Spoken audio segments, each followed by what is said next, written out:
Miss Bracegirdle's Night of Fear. This is the room, madame. Oh, thank you, thank you. Does madame like the room? Oh, yes, thank you. It is very nice. Does madame want anything more? If it is not too late, I want to have a hot bath. That is quite easy, madame. The bathroom is the room at the end of this floor on the left. I can get the bath ready for madame. There is just one more thing. I came by train from England today, so I am very tired. Please do not bring my breakfast too early tomorrow. I want to have a good sleep tonight. I understand, madame. The girl went off to get the bath ready. Millicent Bracegirdle was right. She was tired. She thought of Easingstoke, her hometown, now so far away. She remembered the drive to London early that morning, the train from London to Dover, the boat to Calais, then another train to Paris. By lunchtime she was in a third train, going from Paris to Bordeaux. Now, here she was in the hotel. It was 12 o'clock at night.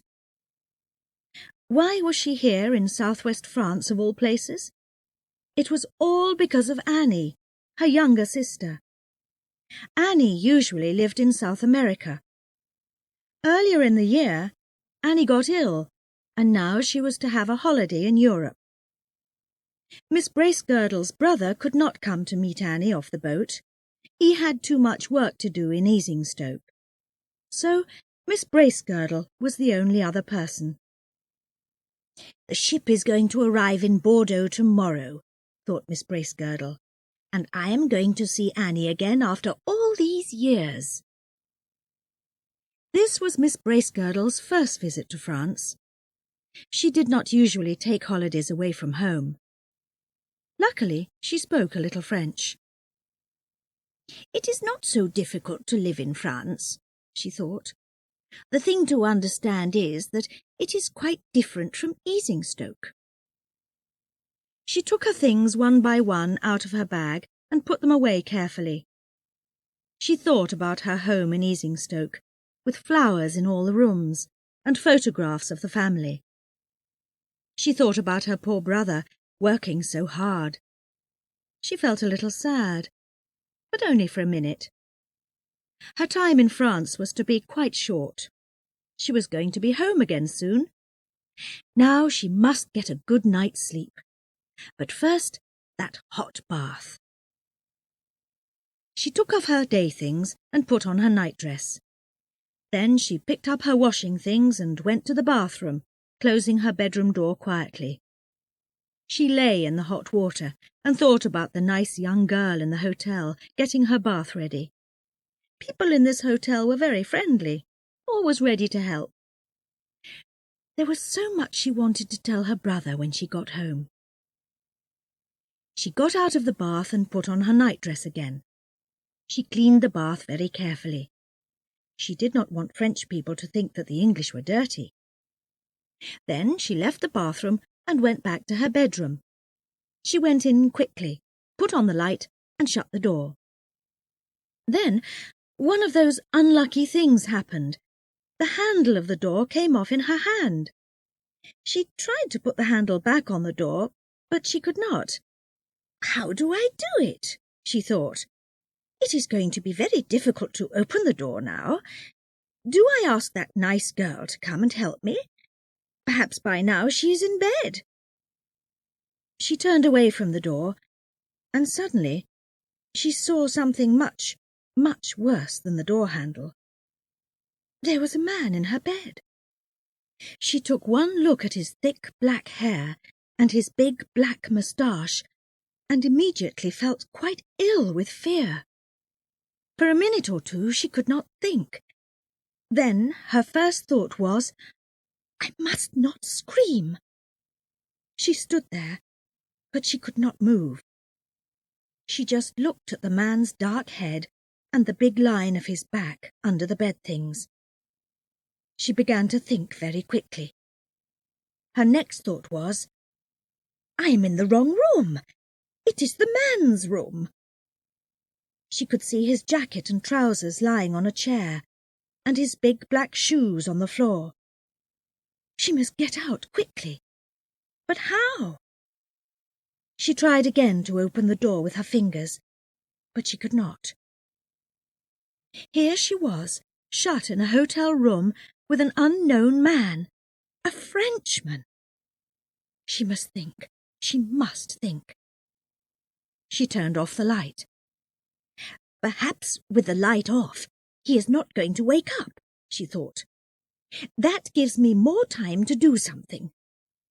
But if he does wake up, what do I do? He is not going to believe my story. Nobody is going to believe me. In England, perhaps, but not here. How can they understand?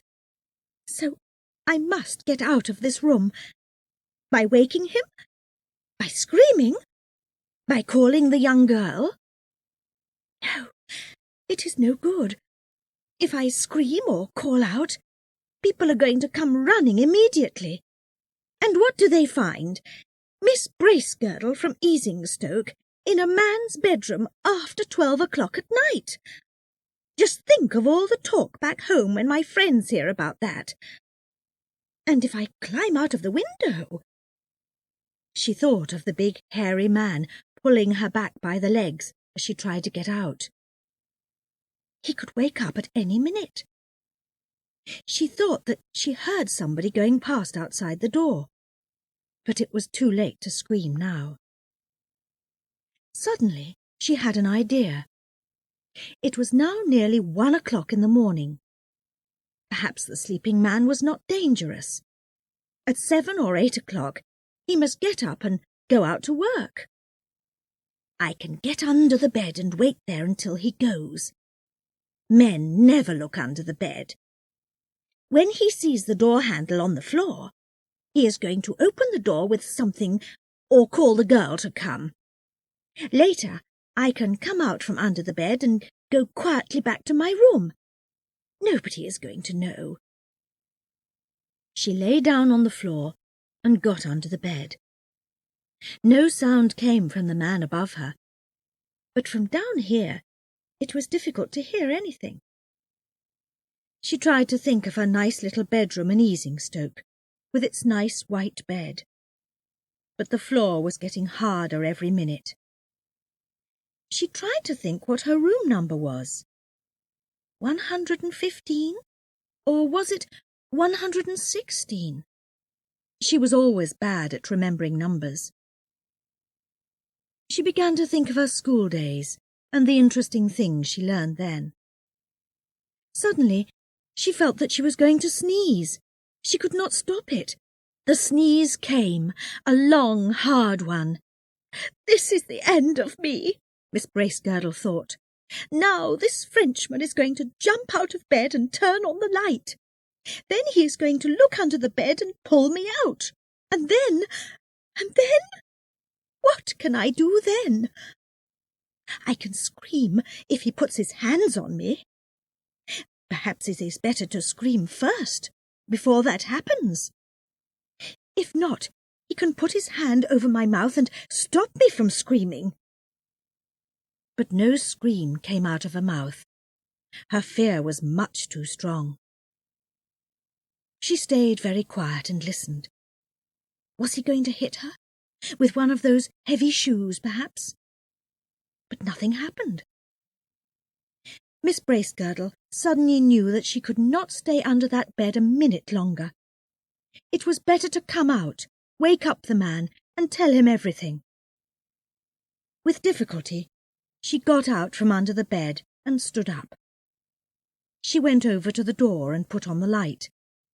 She turned to the bed and said, as strongly as she could, "Monsieur!" Nothing happened. She looked at the man and said again, "Monsieur! Monsieur!" But again there was no answer.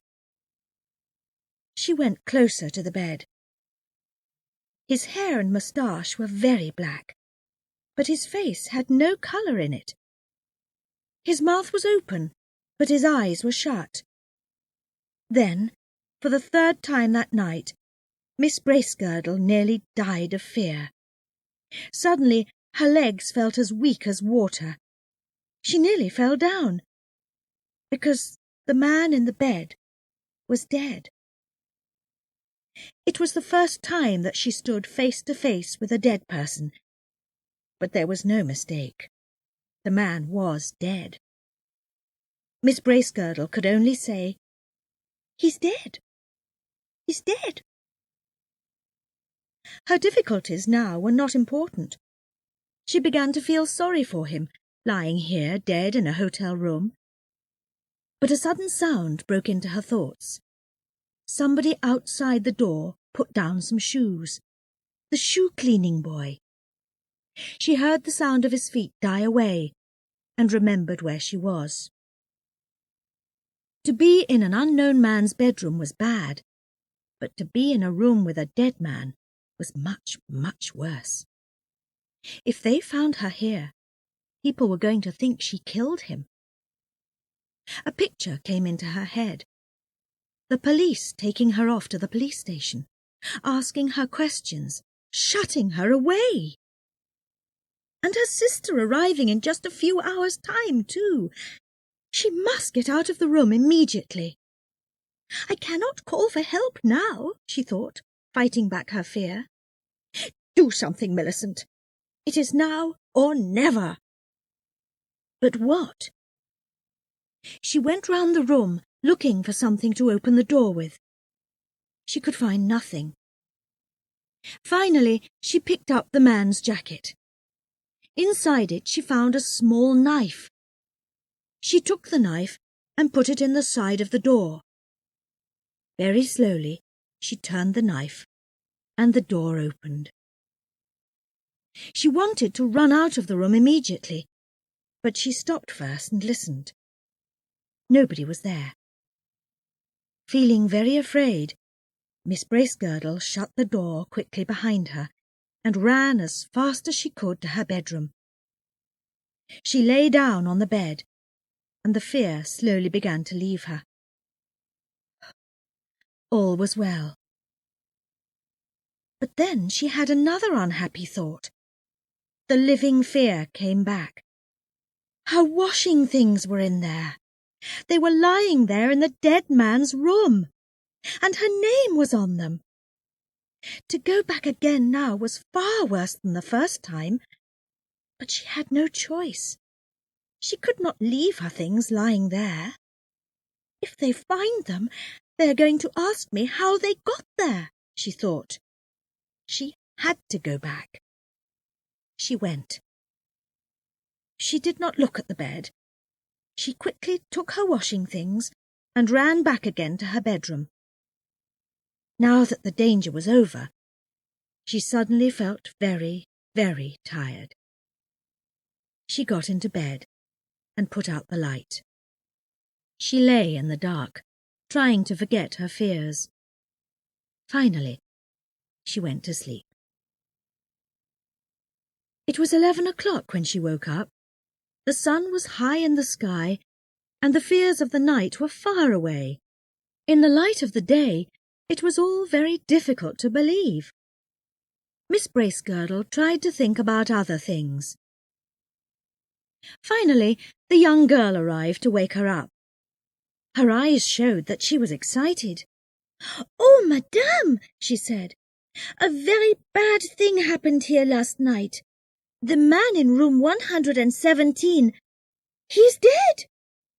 Please do not say that I told you, but the police were here, the doctor, everybody." Miss Bracegirdle said nothing. There was nothing to say. But the young woman was too excited to stop. "And do you know who this dead man was, madame? They say that he was Boldu, the famous killer wanted by the police. Last year he killed a woman and cut her up and threw her into the river. And last night he died here in our hotel, in the room next door. We do not know how. Did you say coffee, madame?" "No, thank you. Just a cup of tea. Strong tea, please. Very well, madame. The girl left, and soon a man from the kitchen came with Miss Bracegirdle's cup of tea. Miss Bracegirdle thought that this was unusual. A man bringing tea to a lady's bedroom. These things did not happen in Easingstoke. But French people were different. She thought about the man in the next room. She felt quite sorry for him now, dying so suddenly, far from home. She got up, washed and dressed. After that, she took her pen and some paper and went down to the hotel sitting room. Nobody in the hotel was very excited. Perhaps they did not know about the dead man. She went to the writing table and started to write her letter. Hotel Carlton, Bordeaux, 5th of September. My dear brother, I hope you are well. I arrived here late last night. The time in the train was long, but quite interesting. I nearly lost my glasses, but a nice man found them for me. The people here are very friendly, but the food is quite different from English food. I am going to meet Annie at 1 o'clock. I remembered in the train that there is some fruit from Mrs. Hunt's garden in the kitchen cupboard. I forgot to tell Lizzie about it, so please tell her for me. I do not want it to go bad. This is a nice hotel, but I think that Annie and I are going to move to the Grand Hotel tonight because the rooms here are not very quiet. That is all there is to tell you for now. Be careful not to get cold. I am coming back soon. Your loving sister, Millicent.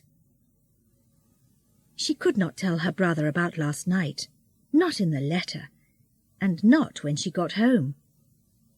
It was too difficult to say how she came to be in a man's bedroom, an unknown man, a dead man, or about getting under his bed, or about opening the door with his knife. Her brother always felt unhappy if anything unusual happened to her. It was much better not to say anything. She put on her hat and coat and went out to send the letter. The sun was warm. It was good to walk in the streets. There were a lot of people in the cafes, laughing, talking, moving about. They were so different from the people in Easingstoke. It was exciting to be in France. I was in a Frenchman's bedroom all last night, she suddenly thought. She smiled. Miss Bracegirdle walked more quickly to the letterbox to send her letter. Her face was a little red, but perhaps only because it was a warm day. She put her letter in the box and waited to hear it fall inside. It fell. So that was that. She turned and went to meet her sister off the boat from South America.